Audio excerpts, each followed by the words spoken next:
President Trump's global tariffs now in doubt following a high-profile court ruling. Megan Casella joins us with the latest. Where are we?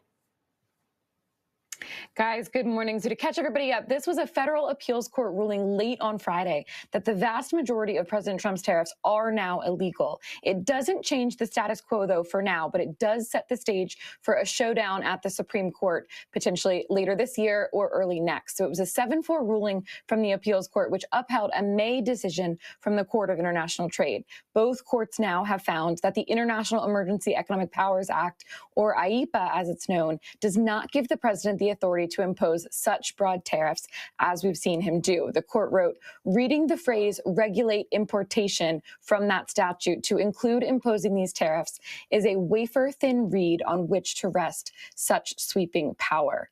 The president has argued that a loss in court would lead to severe economic downturn. On Sunday, he wrote that if a radical left court is allowed to terminate these tariffs, almost all of the investment we've seen committed this year and much more will immediately be canceled. In many ways, he wrote, we would become a third world nation. Now, the Justice Department has said it will appeal. That's what likely sends this to the Supreme Court. But all tariffs do remain in place for now. The appeals court delayed implementation of its decision until October 14th. So much more to come.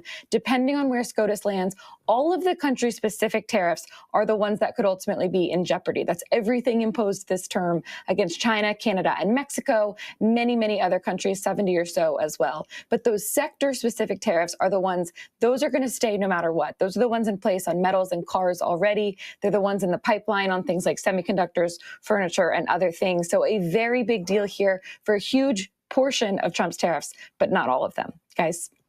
Okay, can we just talk about the implications of this in terms of if, in fact, the Supreme Court actually were to side not with President Trump, but with those suing in this instance? Then what happens? Because there's still other methods with which the White House, without using Congress, my understanding is, can still continue to keep these tariffs on or effectively implement new ones. They would have to implement new ones, but there are many ways that they could do it. They could, of course, go to Congress and ask them for help, but there are other statutes. The reason, though, that the president in this term decided to go this route is that this is much faster and much more powerful. He didn't do this in the first term, in part because advisors warned him. They thought it was sort of on legally shaky ground. Not to get too deep into the details, but there's Section 301 of trade law.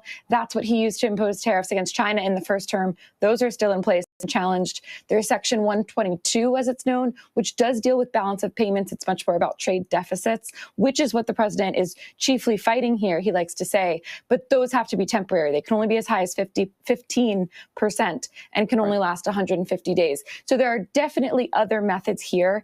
What we don't know, and I think one of the biggest questions before the next court, the Supreme Court, will be whether the administration will have to repay all of the tariffs that have come in so far, or whether that at least will hold, and then maybe they just have to stop collecting future ones. We don't know the answer to that yet.